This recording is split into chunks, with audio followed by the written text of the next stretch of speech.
lève la voix et commence à rendre grâce à Dieu. Et à lui dire merci Père parce que tu as encore manifesté ton amour vis-à-vis de moi. Tu m'as encore démontré à quel point tu m'aimes, à quel point tu prends soin de moi, à quel point tu me chéris comme ton fils, comme ton enfant. Et brasso plani et ketia. Père, nous te bénissons pour ta grâce. Nous te bénissons pour tes bontés et tes compassions que tu renouvelles vis-à-vis de chacun de nous. Tu ne nous abandonnes pas, tu ne nous délaisses pas, mais tu prends soin de nous.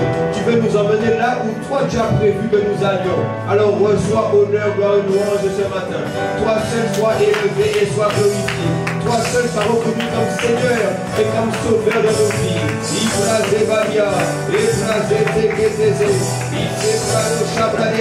Alors voici on va faire nos cœurs qui veulent te dire merci.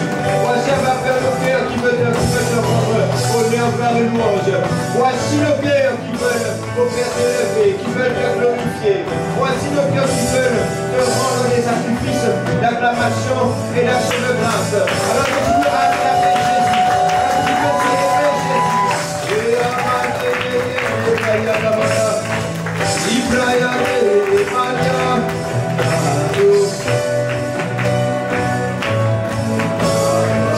On va prendre le chant qui dira Adonai.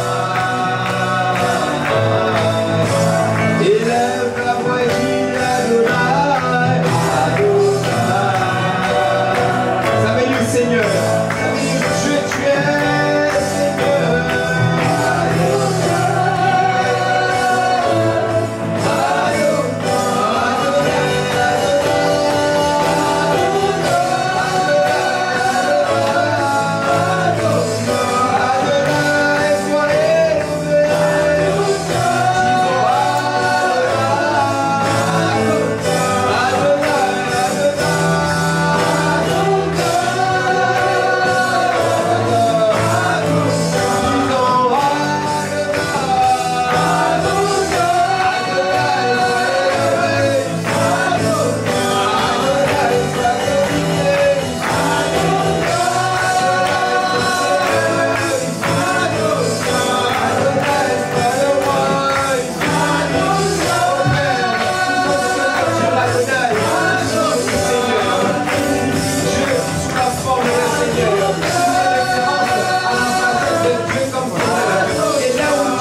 qu'elle soit établie sur la terre, qu'elle soit établie en ce lieu, et que les cœurs soient guéris, et que les malades soient guéris, et que les paralysés se lèvent, et que toute personne était oppressée, parce que Jésus est élevé et est honoré ici, alors que toute chose puisse sortir de notre chemin, alors que tout ce qui vient nous oppresser, nous freiner, puisse s'établir en ce lieu. Pourquoi? Parce que Jésus est élevé. Alors Jésus, sois élevé. Allez, disons ensemble, Jésus nous défend. Jésus nous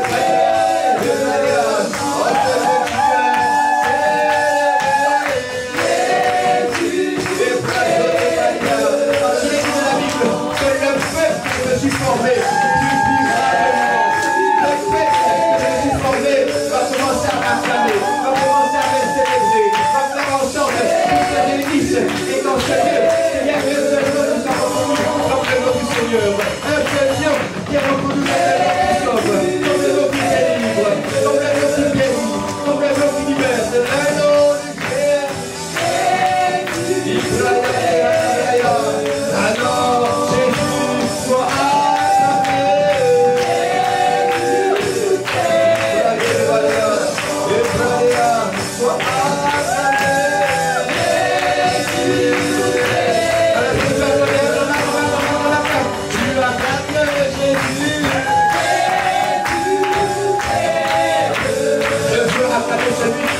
le roi des rois.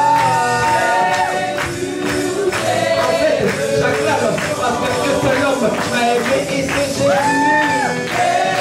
Il n'y en a qu'un seul qui m'a sauvé. Un seul qui m'a sauvé la main quand j'étais dans la boue, quand j'étais rejeté, quand j'étais abandonné. Un seul m'a démontré l'amour et c'est Jésus. Alors je veux l'élever.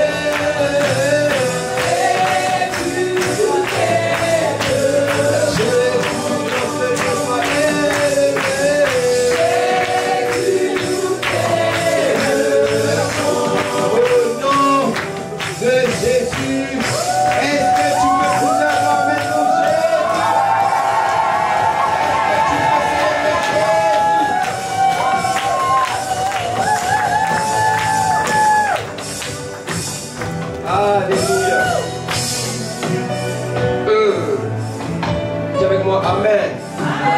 Dis-moi Amen. Amen. Écoute, je t'explique.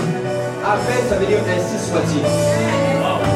Amen, ça veut dire qu'il me soit fait selon cette parole. Je t'explique pourquoi j'ai dit ça. Je t'explique pourquoi j'ai dit ça. Parce que lorsque tu dis Jésus soit élevé, ça veut dire que dans ma vie et vis-à-vis des situations que je vis, Jésus n'est pas en bas. Jésus n'est pas au milieu. Mais Jésus est au-dessus de tout. En fait, je suis en train de te dire, peu importe le nom de la situation que tu vis. Parce que les maladies ont un nom. Oui. Tu connais même le nom de plein de maladies. Cancer, diabète. Tu vois, des situations même de blocage ont un nom.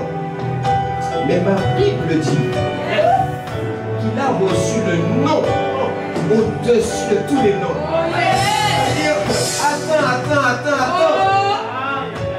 Parce que quand tu... En fait, il faut que des fois on soit conscient. Qu'on ne fasse pas juste les choses par habitude. Quelqu'un me comprend? Parce que quand tu fais les choses par habitude, il n'y a pas de différence dans ta vie.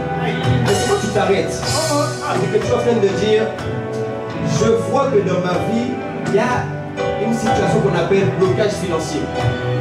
Je vois que dans ma vie, il y a une situation qu'on appelle maladie récurrente ou maladie incurable. Je vois que dans ma vie, il y a une situation qu'on appelle blessure intérieure. Il y a une situation qu'on appelle abandon des hommes. Mais lorsque je viens et que je dis Jésus soit élevé, quand je dis Jésus soit glorifié, quand je dis Jésus prend la place, on dit que rien ne peut rester, rien ne peut rester, rien ne peut rester. Jésus nous aime. Est-ce que tu peux célébrer Jésus? Jésus nous aime. Parce que vis-à-vis de tout, tu es au-dessus de tout. Jésus nous aime. Jésus nous aime.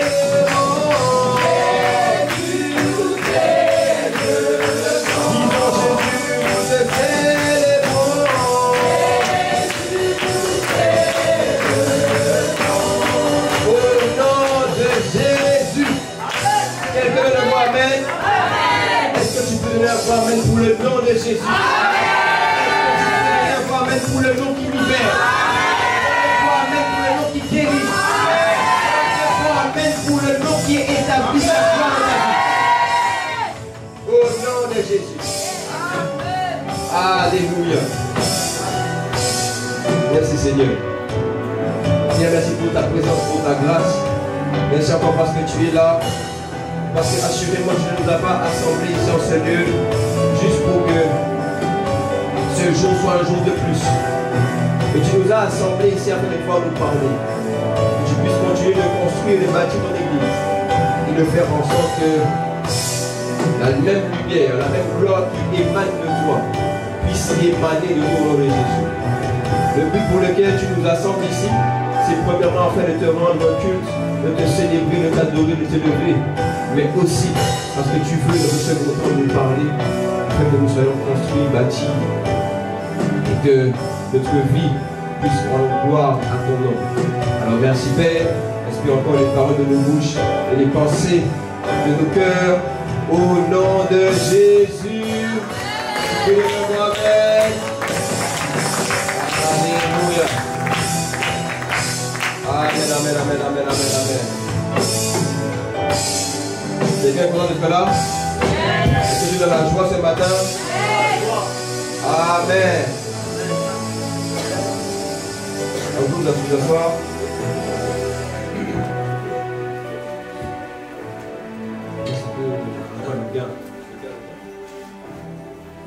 Ok. Vous allez bien? Ok. Bon, qui se rappelle dans quelle série nous sommes actuellement? C'est quoi le... Bon, c'est pas affiché aujourd'hui. Parce que le dimanche dernier montre à lui. Hein? C'est quoi la série sur laquelle nous sommes actuellement? Accomplir. Accomplir. Accomplir le but de Dieu pour ma vie. Je répète encore. Accomplir le but de Dieu pour ma vie. Donc je répète. Accomplir le but de Dieu pour ma vie. Parce que j'avais déjà introduit disant que si tu n'accomplis pas le but de Dieu pour ta vie, alors finalement tu vas vivre une vie où tu ne sais pas où tu vas vivre une vie remplie de retard, remplie de complications. Mais je te vois à partir d'aujourd'hui rentrer dans ta destinée au nom de Jésus. Amen. Je te vois aller là où Dieu t'appelle au nom de Jésus. Amen. Yes. Dis quoi, yes. Yes. Et on avait commencé en expliquant que le but de Dieu pour notre vie, c'est de se manifester au travers de nous. C'est que sa gloire soit visible au travers de nous. C'est pourquoi le titre de mon message aujourd'hui, c'est Dieu veut faire de toi sa gloire. Amen. Yes. Je répète, Dieu veut faire de toi, dites de moi, sa gloire. Yeah. La gloire d'une chose, c'est l'éclat, c'est sa splendeur. Tu vois, de la même manière, la Bible explique entre autres que, par exemple, la femme d'un homme, le mari, la femme, ou plutôt l'épouse d'un homme, c'est sa couronne. Tu comprends? C'est-à-dire que quand tu vois l'épouse d'un homme, pour cet homme-là, c'est comme si c'est sa gloire finalement. Tu vois? C'est parce que tout son cœur est donné pour cette dame-là. Toute son âme, c'est pour elle. Et même quand tu as ta femme, tu es content d'être avec elle. Tu es content de marcher avec elle. Tu dis, hey, regarde la plus belle des femmes. Hein? Regarde celle que j'aime. Hein? Tu n'es pas marié, hein? Il est jeune. Oh, je t'explique, tu vas te marier un jour, non? Hein? Tu vas te marier un jour ou pas? Non, mais tu comprends que la gloire, c'est la splendeur, c'est tout ce qui est en fait, si je peux expliquer ça du plus simplement possible pour vous, c'est quand on parle de la gloire de Dieu, quand tu as vu Dieu par exemple, ou quand tu comprends des choses de lui, tu es en train de voir qu'il y a une sorte de sainteté, il y a une sorte de présence, il y a quelque chose qui vient de lui qui est supérieur à tout ce que tu as pu voir ici. Tu me suis? C'est-à-dire que quand, et même quand tu lis la Bible, quand tu vois que les hommes, les prophètes, les apôtres, mais même les différentes personnes de la Bible, quand ils rencontrent Dieu, ils disent mais waouh, on n'a jamais vu ça. On n'a jamais sur la terre rencontré une présence pareille, une personne pareille. En fait, Dieu est en train de dire que quand on va te voir toi, on va dire waouh, on n'a jamais vu quelqu'un comme ça. Pourquoi? Parce que c'est toi qui vas être et qui va manifester la gloire de Dieu. Yes. Yes. Dis ma vie, au travers de ma vie. Et je m'étais appuyé sur Genèse, chapitre 1, verset 26, pour que quelqu'un comprenne bien.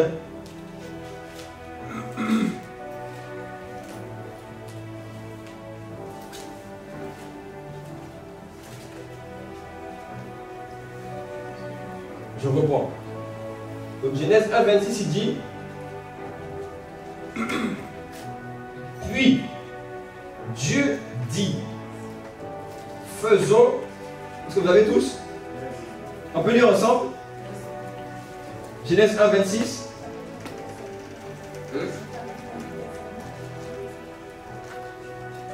Qui n'a pas sa Bible?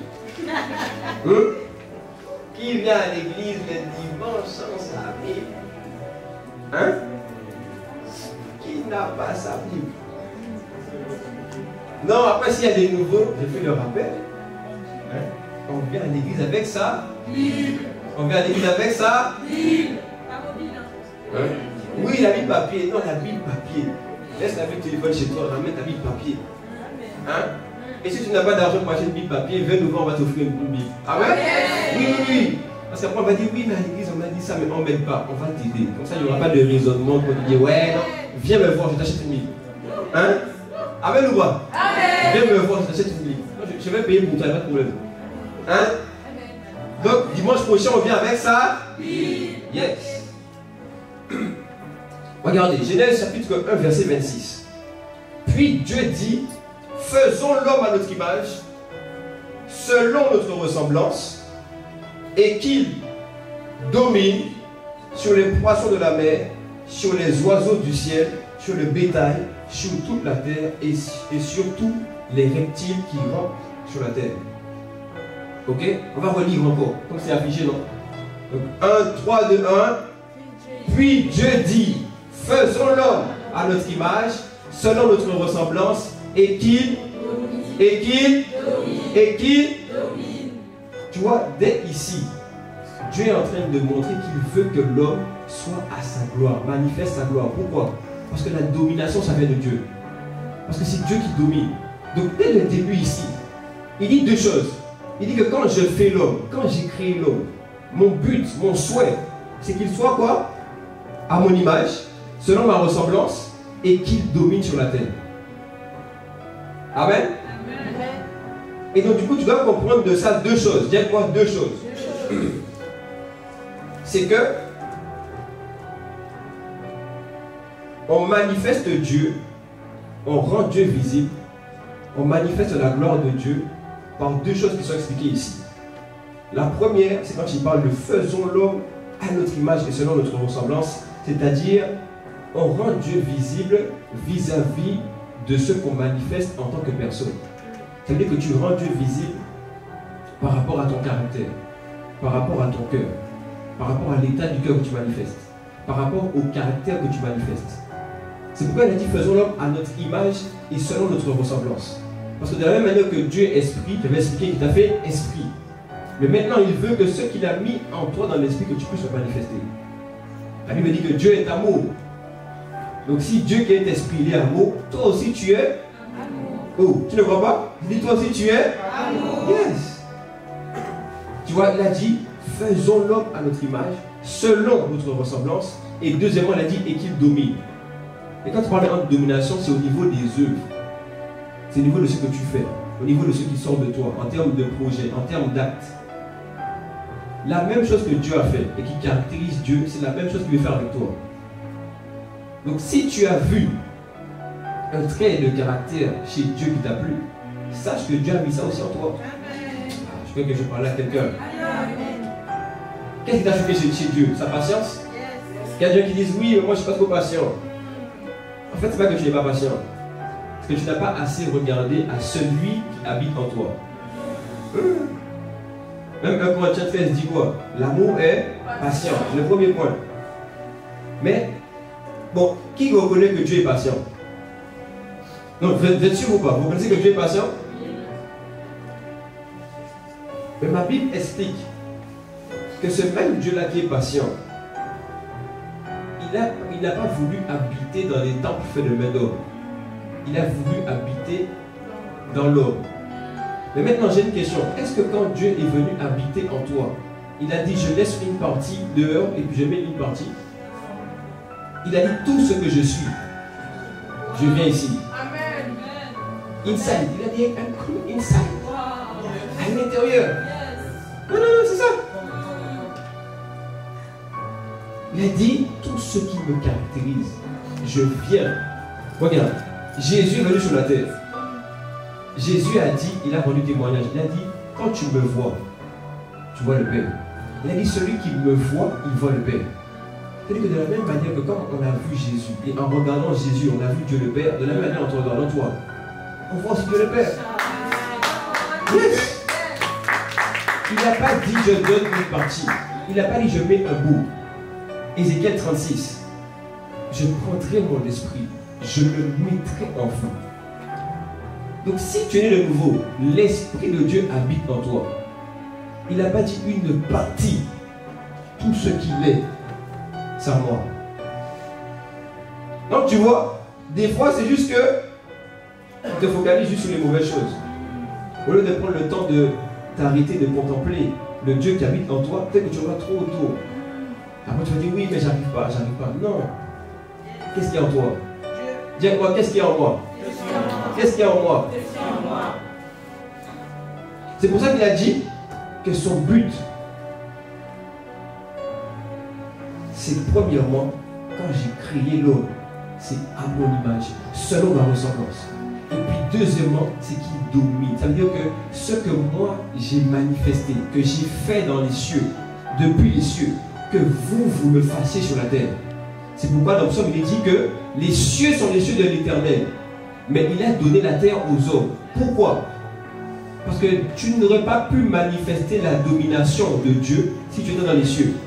Donc il a dit, je crée pour l'homme un environnement où de la même manière où moi je domine dans les cieux, il va venir manifester la même chose sur la terre. Et c'est pourquoi même Jésus va lui dire après, ça fait depuis un moment que je suis avec vous. Il parle aux disciples. Il dit, ça fait un moment que je suis avec vous et vous ne me connaissez pas. Et vous dites, oui, mais fais-nous voir le Père. Non, je suis là. Et puis même à un autre moment, qu'est-ce que Jésus dit? Il dit aussi, si vous ne croyez pas à cause de moi-même, croyez à cause de mes œuvres. Parce qu'on reconnaît la gloire de Dieu, soit à cause d'une personne qui la manifeste, soit à cause des œuvres de cette personne. C'est ça. On doit voir la gloire de Dieu au travers de ta personne, ton caractère, ton attitude, ton comportement. Et on doit le voir aussi dans tes œuvres. Mais c'est ce que Dieu veut faire de toi. Il dit, Dieu veut faire de toi sa gloire. Et en fait, des fois, le problème, c'est que quoi? C'est qu'on a tellement été exposé à des environnements qui veulent nous dire le contraire. Où on a tellement entendu pendant 20 ans, pendant 15 ans, c'est à 15 ans, 17, 18, on a tellement entendu des choses qui sont finalement opposées à ça, qu'on se dit, est-ce que vraiment c'est possible? Est-ce que vraiment c'est ce que Dieu veut pour moi? Est-ce que vraiment c'est ça le but de Dieu? Est-ce que vraiment c'est pas réservé qu'au pasteur? Il y a moi, hey! Non! C'est pas réservé qu'au pasteur. C'est pas réservé qu'à une catégorie d'hommes. C'est réservé à quiconque. Quiconque croit. Quiconque croit. Qui connaît ça? J'ai fait réponse à quel passage?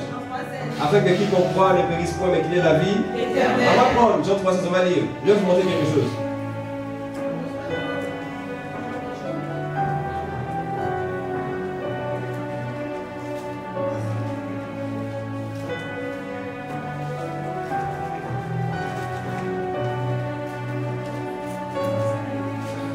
Regardez, Jean 3, verset 16. Il dit quoi? Que Dieu attend d'aimer le monde. Qu'il a fait quoi? Qu'il a donné son Fils afin qu'il ne... Afin que quiconque, pardon, excusez-moi. Afin que quiconque croit en lui ne périsse point, mais qu'ils aient la vie éternelle. On va reprendre encore. Car Dieu a tant aimé le monde qu'il a donné son Fils unique afin que quiconque croit en lui ne périsse point, mais ait la vie éternelle. Première chose qu'il a dit, quiconque. C'est-à-dire qu'il n'a pas parlé que les pasteurs, les apôtres, les bishops. Il a dit quiconque. Et il dit ces gens-là ne vont pas périr, mais ils vont avoir accès à la vie. Écoute-moi bien, la vie éternelle, ce n'est pas la vie après la mort. La vie éternelle, c'est la vie de Dieu. C'est pour ça qu'ils ont dit la vie éternelle, parce que Dieu est dans l'éternité. Mais ce que Dieu est en train de dire ici, c'est que tu as la possibilité d'aller puiser dans la vie et dans l'éternité. Tu as la possibilité d'aller puiser en Dieu pour faire en sorte que ça là soit manifesté sur la terre. Yes. Il n'a pas dit la vie après la mort. Il a dit la vie éternelle. La vie éternelle, ce n'est pas la vie de l'éternité. Ce sont deux choses différentes. La vie éternelle, c'est la caractéristique de Dieu. C'est ce qui vient de Dieu. Et c'est en toi. C'est ça. C'est en toi. Toi-même, des fois, tu peux dire, ah. Tu peux des fois, oui, non, mais. Je suis malade. J'ai mal par ici. Je ne me sens pas bien. Oui. Qui a déjà. Ah, je parle à qui ici? Mais c'est réel. Tu peux dire oui, non, mais je suis malade. Mais je suis affaibli. Mais j'arrive plus. Oh, il a dit, tu n'as pas une vie humaine. Il a dit, tu as la vie éternelle. C'est-à-dire que quand cette vie vient en toi, elle est capable à l'instant même. Attends. On va aller. Romains 8, verset 11. Qui le prend? On va dire ça bien. Vous voyez là, je ne vais pas trop vite. Je prends le temps de bien poser. Pour que quelqu'un ne puisse pas dire après, je n'ai pas compris. Romains 8, verset 11. Et si l'esprit de celui qui a ressuscité Jésus d'entre les morts habite en vous. Est-ce que Jésus est ressuscité? Il est ressuscité ou pas?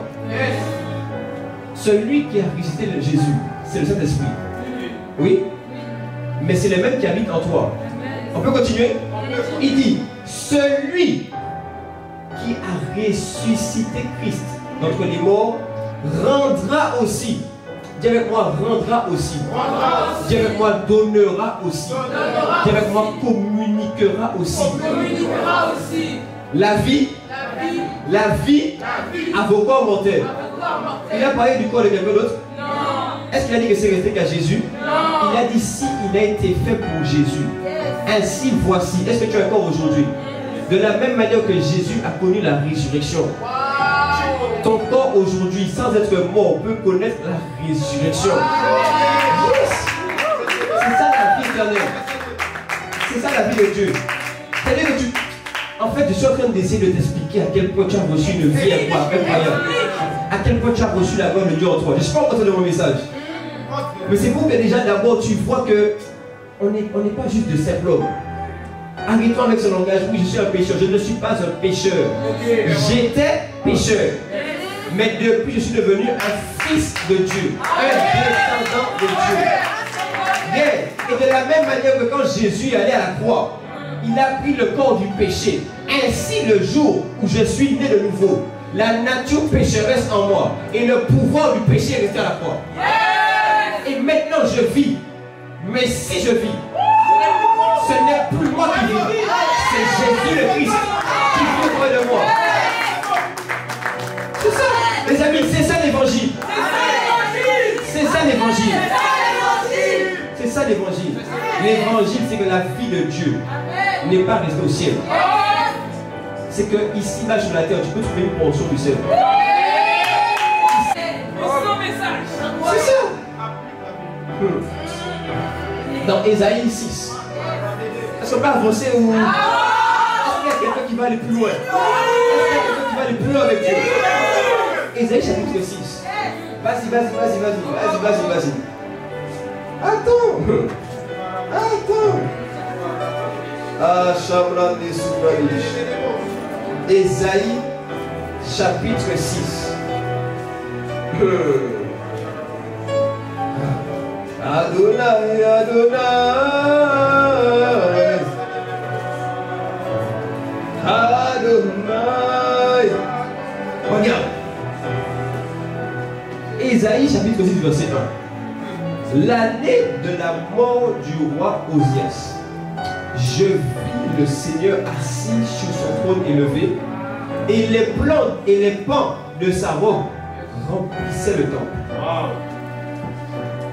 Regarde, il dit, des séraphins se tenaient au-dessus de lui, ils avaient chacun 6 ailes, 2 d'entre eux se couvraient la face, 2 d'entre eux se couvraient les pieds, et 2 d'entre eux se servaient pour voler.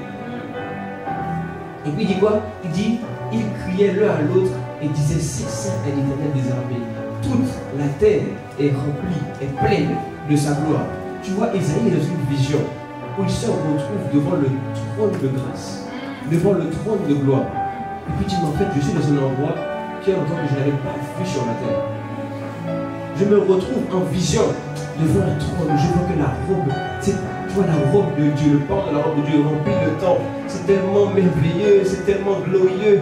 On dirait qu'ici, il n'y a plus de mal, il n'y a plus de douleur. Parce que oui, là-bas, il n'y a plus de mal, il n'y a plus de douleur. En fait, même des fois, tu demeures dans une malaise juste parce que tu n'es pas avancé dans la présence. Parce qu'il dit, mais quand je suis ici, c'est saint. Les anges sont là, les chérubins sont en train d'élever. Mais en fait, là où je veux en venir, c'est que ça, là, cette atmosphère de la présence et de la gloire de Dieu, c'est en toi. Écoute-moi. Ésaïe a vu une vision extérieure. Toi, tu peux voir ça en regardant l'intérieur de toi. Yeah. La gloire de Dieu veut habiter en toi. Et c'est fait qu'elle se manifeste. Le problème, c'est où est-ce que tu regardes? Où est-ce que tu regardes? Les journées passent. Mais c'est quoi qui attire ton regard? Est-ce que tu regardes plus à dehors ou plus à l'intérieur? Même les hommes ne disent pas que, à ce qui paraît, l'herbe semble toujours plus verte ailleurs. C'est vrai ou pas? C'est pas la Bible, ça. C'est même les hommes qui disent ça. Ils disent même ça, que oui, l'herbe paraît toujours meilleure, plus verte ailleurs. Or dans ton jardin, je dis or dans ton cœur, or à l'intérieur de toi. Tu n'as pas reçu le Dieu limité. Tu as reçu le Dieu limité. La gloire de Dieu en toi, dans son esprit.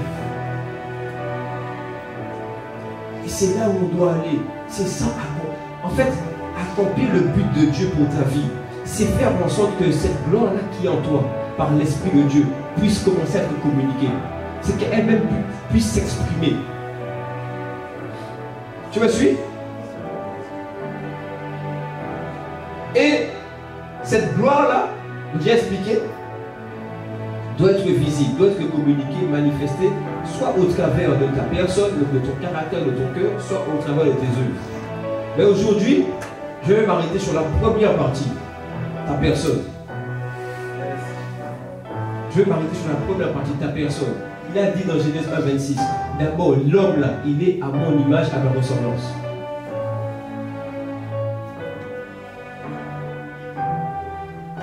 Alors, pourquoi Dieu veut faire de nous, de toi, de moi, sa gloire? Ou encore, pourquoi Dieu veut faire en sorte que nous soyons des hommes ou des femmes qui manifestent sa gloire? Dis-moi pourquoi. Dis-moi pourquoi. Matthieu 5, verset 13.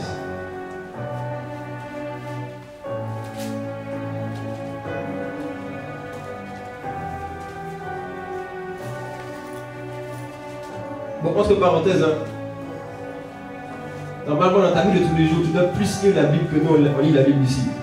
Dis quoi, amen. Oui, oui, oui. C'est pas quand on vient ici le dimanche, bon, on a bien lu la Bible, et bien quand tu remets à la maison, tu lis une fois. Non. Ici, là, quand on vient lire ici, c'est juste, ça doit être même un dixième, un cinquième de ton taux de lecture de la Bible chez toi. Amen. Oui, oui, j'ai dit ça à quelqu'un, c'est pour t'encourager. Ok, Matthieu 5, verset 13. Il dit quoi? Il dit, vous êtes le sel de la terre, mais si le sel perd sa saveur, avec quoi la lui rendra-t-on? Il ne sert plus qu'être jeté dehors et foulé aux pieds par les hommes. Vous êtes la lumière du monde. Je m'arrête ici.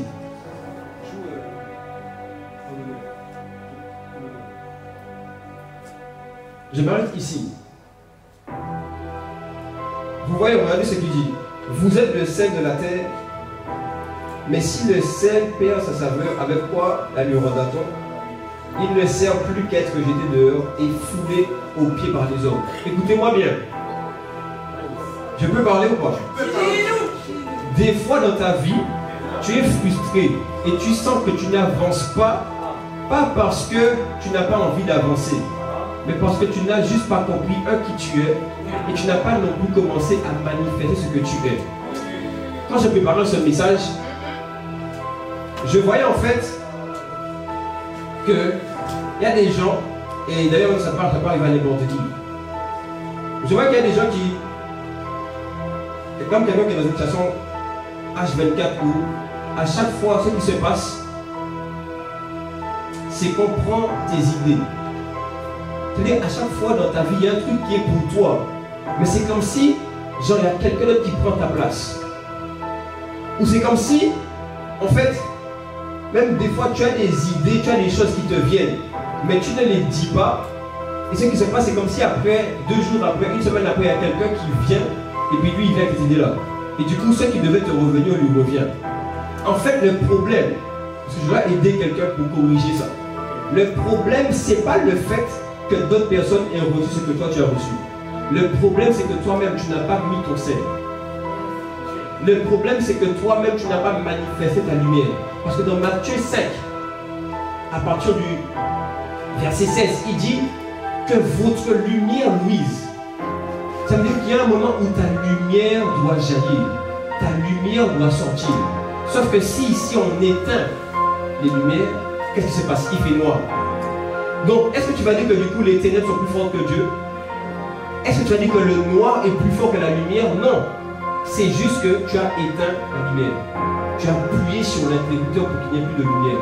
Donc, il y a des situations dans ta vie. Le problème, ce n'est pas les autres. C'est juste que toi-même, ce qui est en toi, tu n'as pas senti. Yes.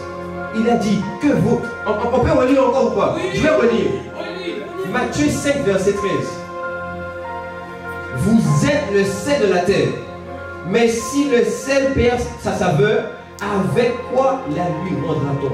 Il ne sert plus qu'être jeté dehors et foulé aux pieds par les hommes. Ça veut dire que tu vois, tu peux être une solution. Tu peux être la personne qu'il faut. Mais comme tu as perdu ta saveur, du coup on te remplace par un autre sel. Mais à partir d'aujourd'hui, tu vas manifester ton sel au nom de Jésus.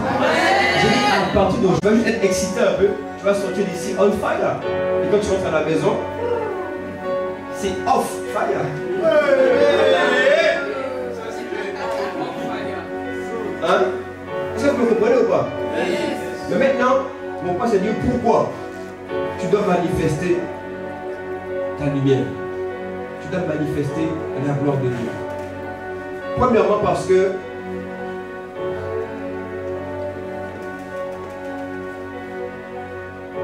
le fait que tu manifestes ce qu'il y a en toi, le fait que tu laisses l'Esprit de Dieu s'exprimer au travers de toi, va faire en sorte que plusieurs vont être sauvés, délivrés, et vont être eux aussi à leur tour transformés. Vous n'avez pas d'amen? Oh, au bout d'un moment, on ne va pas parler que de vous. Hein. Jésus il est mort pour les autres. Jésus il a été donné pour les autres. C'est vrai ou pas? Mais pourquoi tu es là? Parce que Jésus est mort pour toi. Et on ne va pas parler que de toi toute la journée.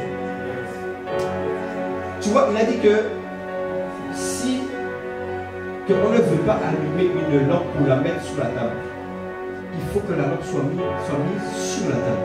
Maintenant, quand la lampe elle est sur la table, tu vois, regarde, c'est quand la lumière est allumée que tu peux dire je peux me diriger par ici. Je peux marcher par là. Quand chez toi il n'y a pas de lumière, tu ne sais pas comment aller dans la chambre. Mais quand toi tu allumes ta lumière, tu peux permettre à d'autres d'aller dans la chambre qui est la présence de Dieu. Quand ta lumière est allumée, d'autres peuvent dire à cause de lui, je sais comment trouver le chemin qui mène au Père. Parce que Jésus a dit, moi-même, je suis le chemin, je suis la vérité et je suis la vie. Mais toi, tu n'as pas reçu une autre personne que Jésus. Donc si Jésus était le chemin, toi aussi tu deviens le chemin. J'ai dit, si Jésus était le chemin, tu deviens aussi le chemin. C'est-à-dire que quand quelqu'un rencontre une personne qui manifeste sa lumière, il trouve un chemin pour revenir à Dieu. En fait, je t'explique. Le problème, c'est que dans ta famille, vous savez, les ténèbres ne sont pas un problème. C'est est-ce que le chemin est là? Est-ce que le chemin qui permet de sortir des ténèbres est là? Donc le problème dans la famille, c'est pas que les ténèbres sont, tu vois, trop épaisses. C'est pas que le carreau est trop grand. Le problème, c'est qui décide d'allumer la lumière. Qui décide de dire, je ne peux pas rester ici, les bras croisés. Au bout d'un moment, la lumière doit jaillir. Au bout d'un moment, la gloire de Dieu qui habite en moi doit sortir. Au bout d'un moment, le Dieu des cieux qui siège sur son trône et qui habite en moi doit faire une intervention. Yes. D'ailleurs, même la vérité, c'est que même pour plusieurs d'entre nous, on est frustré. On est frustré parce que dans la famille, il y a de la discorde. On est frustré parce qu'un tel a fait de la sorcellerie. Et du coup, tu as ton cousin qui se retrouve à l'hôpital depuis. Mais maintenant, la question, quand tu vas prier, tu vas dire, Seigneur, regarde ma famille. Il va dire, moi, je t'ai envoyé pour que tu sois la lumière de la famille. Bon, tu vois l'exemple concret. Au bout d'un moment, les gens ne doivent plus avoir envie d'aller à l'hôpital. Ils doivent dire, je vais appeler mon cousin, ma cousine. Parce que lui, quand il prie pour moi, je sais que du moment où il lève la voix, il y a un changement. C'est ça. Et ta lumière doit lui. Tu peux devenir le médecin dans la famille. Oui. Mais tu peux aussi devenir l'avocat. Parce que quand tu viens et que tu pries le genou devant le trône de la grâce, quelqu'un qui devait mourir demain, tu viens, tu pries. Et puis maintenant Dieu intervient comme juste juge. Il dit, la mort, arrête-toi. Tu vas plus loin. Tu peux devenir aussi l'avocat. Yes. Tu peux même devenir l'enseignant. Oui. L'enseignant. Oui, la gloire de Dieu est là pour ça en toi. En sorte que celui qui était perdu, qui n'avait pas d'intelligence, tu refais à tout le monde trouver le bon chemin, la bonne voie. Oui. Tu sais, l'esprit qui est en toi, c'est l'esprit de sagesse. Je vais t'expliquer quelque chose sur l'esprit de sagesse. Je vais t'expliquer pourquoi. Est-ce que tu es sûr que tu peux entendre? J'ai commencé à servir à l'église à mes 17-18 ans. Ok? Quelqu'un se dit quel âge il a? Non, je ne dis pas. J'ai commencé à 17-18 ans. Et puis, j'ai commencé à l'intégration, donc c'est accueillir les gens, les intégrer à l'église. Et puis après, au bout d'un moment, vers mes 18-19 ans, j'ai commencé à passer au ministère, on va dire, des missions pastoraux. Donc c'est là où on reçoit les gens. Entre 18-19 ans. Ok? Maintenant, qu'est-ce qui se passe? Je n'étais pas au pastoraux des jeunes. Pas les jeunes de l'église. Ce n'était pas ici. C'était ici, on est peu. C'était à l'église mère, à l'église principale, à la cité royale. À l'époque, on était à Boissy. Et il y avait beaucoup, on est combien même? On était combien à Boissy? On était plus de 2000 à ce moment-là. Donc c'est pour te dire qu'en fait, on recevait au pastoraux tout type de personnes. Des jeunes, des moins jeunes, des âgés, des mariés, des célibataires. Et à ce moment-là, j'étais célibataire. J'avais 18 ans, 19 ans. Mais de ce moment-là, on recevait, et je recevais aussi avec d'autres frères, déjà des gens qui étaient mariés. Oui. Et du coup, je me retrouve. Je peux expliquer? C'est qui qui veut que j'aille au bout? Je me rappelle même d'une situation.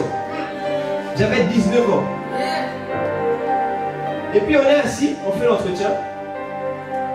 Donc il y a avec moi un tonton plus âgé, puis on fait l'entretien. Et puis on reçoit un couple marié. Et puis du coup, qu'est-ce qui se passe? C'est qu'on commence à discuter. Et puis tout d'un coup, on est dans l'entretien, j'ai une vision. Et je vois un fil entre les deux qui est rompu. Alors que ce n'était pas le sujet de l'échange. Et puis quand je vois ça, je dis au Seigneur, mais explique-moi un peu, qu'est-ce qui se passe? Et puis il me dit, non, en fait, le véritable problème, c'est que dans le couple, là, il y a un manque d'unité. Ils ne sont pas ensemble. Et puis là, quand je commence à recevoir des paroles, et puis du coup, maintenant, je commence à parler. Je commence à leur dire, oui, mais vous savez, en fait, j'ai vu une vision, et pendant que vous parlez, en fait, j'ai vu qu'il n'y a pas d'unité. Et même que ça fait un moment que vous ne vous parlez plus, que vous ne restez plus ensemble, vous ne faites plus grand-chose ensemble. On s'est dit, oui, c'est vrai. Et puis là, à l'instant même, l'Esprit commence à me dire, le Saint-Esprit commence à me dire, qu'est-ce qu'il faut qu'il fasse pour qu'il puisse renouer ou bien recréer l'unité. Donc ma question pour toi, c'est est-ce que je t'ai marié à ce moment-là? Et je savais quoi? Je connaissais quoi? Rien? Et ensuite, quand j'ai dit ça, j'ai commencé à dire oui, non, mais il faut que vous commenciez à reprendre un peu du temps ensemble, remettre vos cultes personnels ensemble. Oui, mais toi, il faut que tu commences à aimer ta femme comme ça. J'ai commencé à expliquer. À la fin, ils ont dit waouh, amen, gloire à Dieu. C'est pour te montrer que l'esprit que tu as reçu, qui est en toi là, lui, il n'a pas d'âge. Toi, tu as un âge, mais lui, il n'a pas d'âge. Il n'a pas d'âge. Il n'a pas d'âge. Il l'a depuis des années. Non, il n'a pas d'âge. Il n'a pas d'âge. C'est l'exemple de ta famille. Tu peux devenir le Seigneur. Tu peux venir à la sagesse à tout le monde. C'est ça qui est en toi, chef. Pas un moment et pas un peu. J'ai dit la totalité. Dis quoi la totalité? La totalité. Oui. Vous voyez, on a besoin de changer notre perception. C'est pourquoi ta lumière va luire à partir d'aujourd'hui. Ta lumière va jaillir dans ta famille à partir d'aujourd'hui. Ta lumière va jaillir à l'école aussi. Ta lumière va jaillir au travail. Ta lumière va jaillir dans ta vie. Écoute-moi. Tu vois, il est possible que parce que tu habites dans une ville, et parce que tu es là dans la ville, toi tu es là, tu habites ici, il y a des choses qui n'arrivent pas dans la ville à cause de toi. Oui. C'est juste que tu n'as pas encore vu toute l'étendue de ce qui est en toi. Il est possible que tu te lèves la nuit, comme une tour, que tu commences à prier pour dire, il y a des choses que j'arrête ici. Et dans ma ville, tu vois, il y a beaucoup de combats, non? Des guerres de quartier. Tu peux te lever pour dire non, Seigneur, que ces guerres s'arrêtent, que les cœurs reviennent à toi. Et puis soudainement, tu vas commencer à voir que les choses commencent à changer. Écoute-moi bien. De la même manière qu'au début, Jésus, le Père a dit en créant les choses de la terre, il a dit que la lumière soit. Toi-même dis aussi que ma lumière soit à partir d'aujourd'hui. C'est ça. On n'a pas été créé pour moi. Dieu est, je suis. Dieu manifeste, je manifeste. Dieu vit, je vis. Oui. Pourquoi il faut ça? Parce qu'au travers de toi, les nations vont revenir à Dieu. Au travers de ta vie, de ton caractère. Vous savez, je vais vous expliquer quelque chose. Des fois, les gens n'ont pas besoin que tu leur annonces l'évangile. Ils ont besoin de voir que dans le travail où tu es, dans le service où tu es, dans la classe que tu es le seul qui a demandé pardon pour la chose que tu as faite. Que tout le monde fait mal, mais personne ne demande pardon. Tout le monde fait mal, mais personne ne s'excuse. Il y a des gens qui blessent, qui agissent mal, ou qui se trompent. Mais toi, quand tu te trompes, tu dis, oh, je m'excuse. Voici comment tu as manifesté ta lumière. Voici comment tu as rendu ta lumière visible à tous. Je ne vais pas évangéliser, mais maintenant ils vont se dire quoi? Ils vont dire, mais comment personne ne demande pardon, personne ne s'excuse, mais lui, il s'excuse. Pourquoi? Oui. Tu vois même des fois, imaginons par exemple, tu as heurté quelqu'un dans la rue. Vous voyez? Tu as heurté quelqu'un au bout d'épaule. Ça peut arriver, les transports, le bus, ça peut arriver. Mais il y a des gens, quand ça arrive, ils disent même pas pardon. Dis-moi, hey, j'ai menti ou pas? Il y a des gens comme ça, ils tracent la route. Mais il est possible que juste parce qu'un jour quand c'est arrivé, et tu sais même que c'est pas toi, tu étais là, c'est la personne qui est passée, ses affaires sont tombées. Et du coup là tu te dis, ah mais désolé, tu l'aides. Juste là, je dis, maintenant, c'est qui cet homme? Qui est cet homme qui manifeste un peu d'amour comme les gens ne le font pas? Il est possible que dans ta famille, il y ait quelqu'un qu'on a mis de côté. Et toi tu vas, tu lui parles, tu lui dis, je viens te demander pardon à cause de tout ce qu'ils ont dit. Je veux dire, mais comment lui, il peut venir et puis dire, je m'excuse pour ce qu'ils ont fait, alors que lui-même ne m'a pas insulté. C'est toi qui n'as pas décidé que ta lumière luise. Mais si tu avais décidé ça, il y a des gens qui pouvaient changer. À partir d'aujourd'hui, que les choses changent au nom de Jésus. J'ai dit à partir d'aujourd'hui, que la lumière de Dieu, la gloire de Dieu atterrisse au nom de Jésus.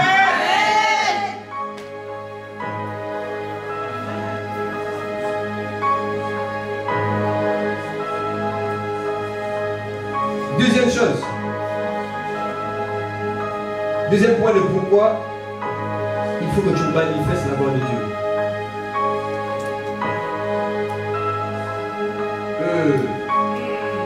On va aller dans Éphésiens 5, versets 8 à 11.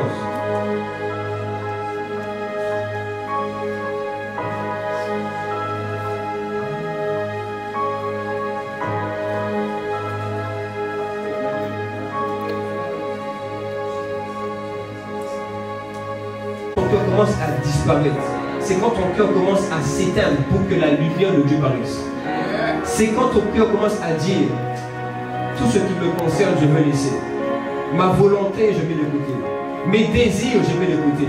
Mon souhait, je mets de côté. Afin que ce que Dieu veut faire me fasse. Oui, il y a des choses qui, tu vois, les choses extérieures répondent aux choses intérieures. Donc comme dans ton cœur, il y a une réticence vis-à-vis de Dieu, dans ta vie, il y a aussi une réticence. Oui. Oui. Et le monde spirituel, vous voyez, j'ai rigolé parce que pendant que j'ai préparé le message, j'ai commencé à penser à... En France, il y a une loi, je ne sais pas si vous le savez, il y a une loi qui est établie même sur la période hivernale, qui fait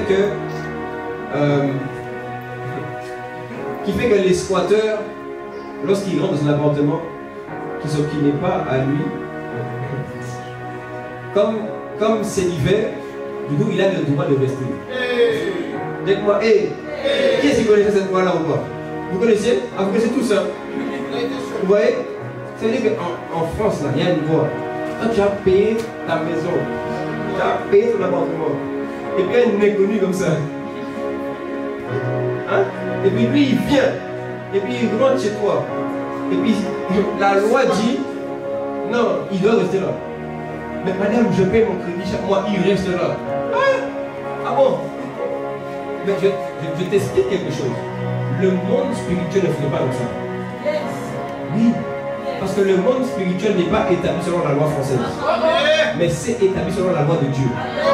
C'est pourquoi, s'il y a un squatteur dans ta vie, il suffit que Dieu dise, ça c'est fini.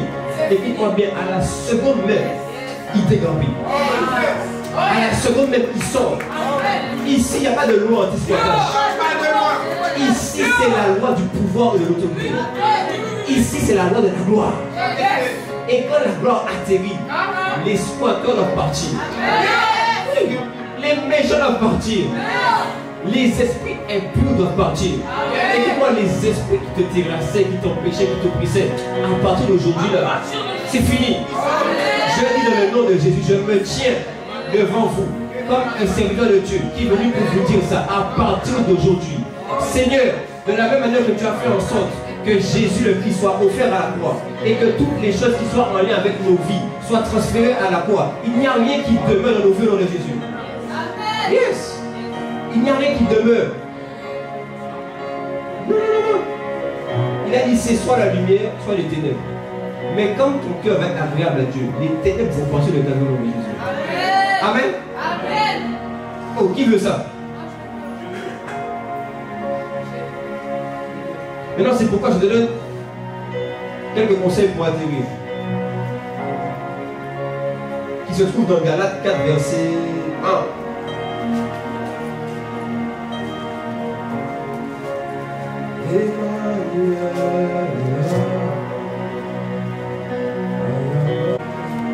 Ok, pour atterrir.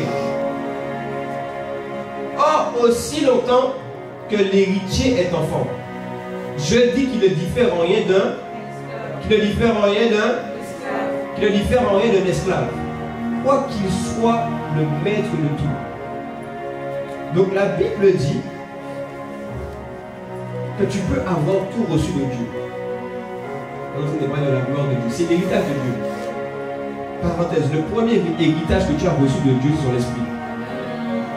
Oui, c'est la première chose que tu as reçu de Dieu. Un héritage, c'est quelque chose qui est transmis ou pas? Un héritage, c'est quelque chose qu'on communique à ses descendants. À ceux qui ont bien compris. Il y a des gens même pour lesquels on prie pas. Quelqu'un va méditer avec ça. Donc tu vois, Galates 4, verset 1, il dit quoi? Aussi longtemps que l'héritier est enfant, je dis qu'il ne diffère en rien d'un esclave, quoi qu'il soit le maître de tout. Donc il dit que l'enfant, donc enfant de Dieu, nous tous nous naissons comme des enfants de Dieu, mais il fait une dissociation entre l'enfant et le fils, disant et expliquant en fait, si vous voulez, je fais un raccourci pour avancer, c'est que l'enfant c'est comme une saison et le fils c'est une autre saison. Si je peux faire une homologie avec tout ce qui est naturel. Par exemple, disons que tu as un enfant de 0 à 18 ans, et puis à partir de 18 ans, tu es majeur. 0 à 18 ans, tu es mineur, à partir de 18 ans, tu es majeur. Tu prends tes décisions seul, etc. Quelqu'un me comprend? C'est ça un peu. Si je fais pour vous expliquer assez rapidement, c'est que finalement, quand tu es enfant, dans la Bible, quand on parle ici, en tout cas, le mot enfant, c'est juste pour dire quelqu'un qui est jeune, qui n'a pas encore l'autonomie, tu vois, qui est dépendant. Et il dit quoi? Que aussi longtemps que nous demeurons au stade d'enfant, nous allons vivre comme des esclaves toujours. C'est pourquoi même tu peux voir que tu es né de nouveau, mais on dirait que tu vis toujours comme étant sous l'emprise du péché, ou comme étant sous l'emprise des choses du monde. Pourtant tu as reçu une nouvelle nature. Mais le point derrière ce point-là que Paul essaie d'expliquer, c'est qu'au bout d'un moment, c'est à toi de laisser Dieu te travailler et te transformer pour que tu sortes du stade de fils, d'enfant et que tu deviens fils. C'est pas mon premier point. Juste mon point pour terminer par rapport à tout ce qu'on vient de dire. Tu veux manifester la gloire de Dieu. Tu veux que Dieu soit visible au travers de toi. Accepte qu'il te transforme. Accepte qu'il te change. Accepte qu'il te parle. Accepte qu'il te corrige. Accepte qu'il t'enseigne. Mais ça veut dire toi aussi, va le voir. Ne vis pas une situation et puis tu restes là sans attendre que Dieu vienne te parler. Notre premier réflexe ne doit pas être d'aller parler aux hommes. Notre premier réflexe doit être d'aller voir Dieu. Et vous voyez même des fois notre challenge à nous, dans la jeunesse, c'est que des fois on veut trop que tout soit fait comme on veut, ou comme on a l'habitude de penser. Ou qu'on veut trop que non mais moi, j'ai l'habitude de fonctionner comme ça, je fonctionne comme ça. Ok monsieur? Vous comprenez? Et même, vous savez, on fait une grosse erreur. Je vais te délivrer d'une très grosse erreur. J'ai fait ou pas? Il y a des fois, il y a des choses que tu fais et tu commences à dire oui mais c'est comme ça que je suis. Mais quand tu dis que c'est comme ça que tu es, du coup tu es en train d'affilier ça à ta nature. Et quand tu ne fais que dire oui mais je suis comme ça, donc du coup le je suis de toi qui est de Dieu, la partie de toi qui est divine est mise de côté. Pas à cause de l'ennemi, mais juste parce que toi-même tu as dit non mais moi je suis comme ça. Tu comprends? On va mal te parler. Tu vas dire non mais moi je suis une personne qui n'accepte pas ça. Ah bon? Tu sais Jésus, on lui a craché dessus. Oui, faut le dire. On a dit Jésus, on lui a craché dessus. C'est ça. Les enfants vont se battre pour ça. Ils vont dire, ah mais comment je me bats comme ça? Non, les fils, ils vont être comme Jésus. Que tu me craches dessus ou pas, que tu m'aimes, que tu ne m'aimes pas, je marche pour aller à la croix, afin que ma vie soit donnée, offerte en sacrifice, pour que quiconque puisse revenir au Père. Voici la mentalité des fils. Voici la mentalité de ceux qui manifestent la gloire de Dieu. Oui. Jésus a reçu le nom au-dessus de tous les noms. Mais il a vécu la souffrance en dessous de toutes les souffrances. Pour la gloire, il y a quand même un peu de souffrance. Mais ce que Dieu dit a établi, c'est que la grâce que tu as reçue, c'est pour arriver à faire tout ce qu'il te demande. Quelqu'un me comprend? C'est pourquoi n'attends pas que Dieu fasse. Ça doit être ton désir à toi-même de dire que moi je dois devenir un fils. Moi je dois devenir quelqu'un qui manifeste Dieu. Moi-même je décide. Je ne dois pas rester là où je suis. Il a dit aussi longtemps que l'enfant là, il reste au stade d'enfant. Il a tout. Il a l'héritage. Mais il reste comme un esclave. Tu peux avancer? Et regardez, juste après il dit quoi? Mais il est sous des tuteurs et des administrateurs jusqu'au temps marqué par le Père. C'est un deuxième conseil que je veux donner aussi. Au bout d'un moment, les amis, être mature ne veut pas dire que tu sais tout faire tout seul. Être mature ne veut pas dire que tu sais tout faire tout seul. Dieu ne veut pas créer des indépendants. Dieu veut créer des hommes autonomes. Des gens qui sont autonomes. Autonome, c'est quoi? C'est que par exemple, au travail, on peut te donner une tâche. Et toi, tu vas, tu fais la tâche. Et puis tu reviens à ton responsable pour lui dire, voici, j'ai fait ce que tu m'as demandé. Mais tu n'es pas indépendant. Parce que si tu étais indépendant, tu aurais eu ta propre entreprise. Vous me suivez? Dieu ne crée pas des gens indépendants. Il crée des gens autonomes. En sorte que tu restes quand même toujours sous la tutelle de Dieu et sous la tutelle aussi des personnes où il t'a placé. C'est ce qu'il explique ici. Et nous, des fois, on a trop l'envie, le désir de faire les choses tout par nous-mêmes. On veut vivre, oui, non, mais, ah ouais, mais moi, non. Et puis on a un langage de, oui, mais moi, c'est différent. Pourquoi c'est différent? Pourquoi pour toi, ce serait différent? Est-ce que Dieu n'est pas assez sage pour avoir placé les gens dans ta vie afin qu'ils t'aident? Parce que même quand tu dis, ah oui, non, mais moi c'est différent, on ne va pas m'aider, pas me comprendre. Tu es en train aussi de dire, ça veut dire que quand Dieu a créé l'environnement pour toi, pour ta croissance spirituelle, tu es en train de dire que Dieu a mal fait. Non, je veux juste vous aider, pour vous encourager à aller vers la bonne voie. À partir d'aujourd'hui, arrêtez de vouloir faire tout seul. Il y a des choses que vous ne connaissez pas. Soyez humble, asseyez-vous, demandez. Je n'ai pas vu. En fait, j'aime dire ça parce que c'est incroyablement ça. Quand vous regardez les évangiles, ce sont des... Des fois, j'avais dit que ce sont des évangiles de questions. Parce que tu n'as que des disciples qui sont là. Et les gars, ils ne sont pas des enfants. Dedans, tu as des pères de famille. Dedans, tu as des maris. Mais ils sont là toute la journée en train de poser des questions à Jésus. En train de demander comment on fait. En train de demander, mais où est-ce qu'on... Mais tu nous parles du royaume. Mais qu'est-ce que le royaume? Tu nous parles de ci, de ça. Qu'est-ce que c'est? Explique-nous. Même des fois, vous voyez que les disciples vont faire quelque chose. Ils viennent rendre compte à Jésus. Ils leur disent, voici, on a fait ça en ton nom. Et c'est ça qui ne doit pas être notre partage. On ne doit pas être des jeunes où on est en mode indépendant. Yeah. On doit être autonome, c'est différent. Vous me comprenez? C'est pourquoi même des fois, dans ta vie, il y a des choses qui galèrent, qui traînent. Pas parce que la chose est puissante. Parce que juste tu n'as pas posé une question. Alors, si tu avais posé la question depuis, tout aurait changé. C'est pourquoi, à partir d'aujourd'hui, soyons des jeunes remplis de sagesse. Oh, donne-le-moi, amen. Oui, à partir d'aujourd'hui, nous allons être des jeunes remplis de sagesse. Même Dieu te place dans un environnement. C'est pour un but. Dieu a placé Adam et Ève dans Éden, dans le jardin d'Éden. Il y avait un but aussi. Dieu te place dans un entourage, dans un environnement, dans un cadre. Il y a un but, les amis. Donc ne faisons pas les choses tout seuls. Mais laissons Dieu nous accompagner au travers de l'environnement qu'il a placé pour nous. Amen. Amen. Amen. Amen.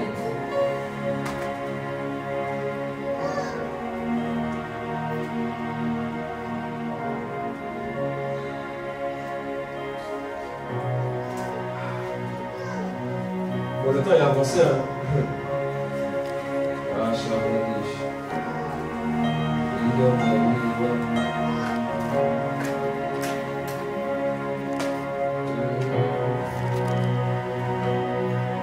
Ok.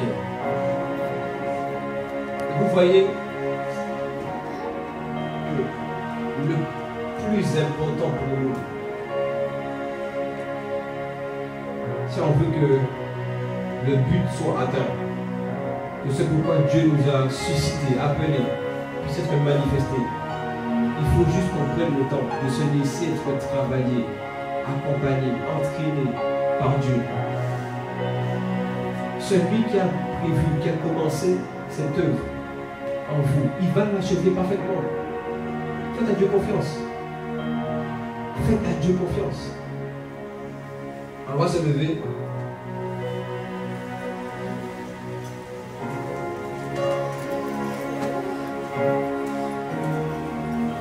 Est-ce que quelqu'un aujourd'hui a décidé que la gloire de Dieu va se manifester dans nos vies?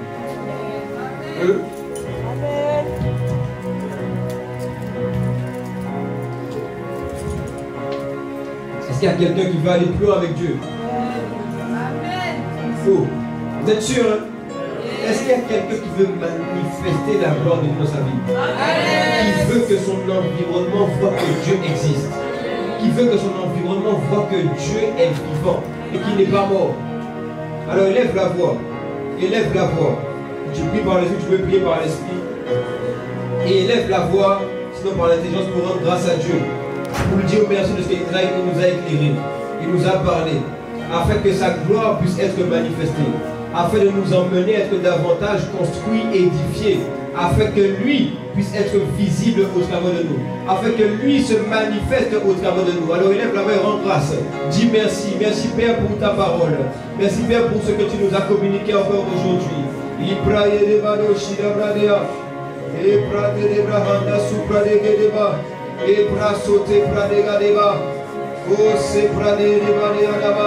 Alors Père, merci pour ta parole qui est venue, Père, nous délivrer, qui est venue nous libérer, qui est venue, Père, nous réajuster, ou alors nous mettre dans ton plan, qui est venue nous faire comprendre là où toi tu nous attends, là où toi tu veux nous emmener, là où toi, qui est venu nous révéler ce que tu as prévu pour nous, afin que nous ne demeurions pas ignorants, mais que nous puissions marcher avec l'intelligence, avec la sagesse et la connaissance de Dieu, afin que nous puissions commencer à porter du fruit qui soit agréable à Dieu, afin que voyant notre vie, voyant notre caractère, voyant nos pensées, voyant nos attitudes et nos comportements, que les hommes puissent commencer à glorifier Dieu qui est dans le ciel, à glorifier Dieu qui est dans le ciel, que les hommes puissent commencer à se tourner vers le Seigneur, parce qu'ils sont dit, voici, quand je l'ai vu, j'ai vu Dieu, voici que je l'ai entendu, j'ai entendu qu'elle parlait comme Dieu parle, voici quand elle m'a parlé, il y a quelque chose qui sortait d'elle,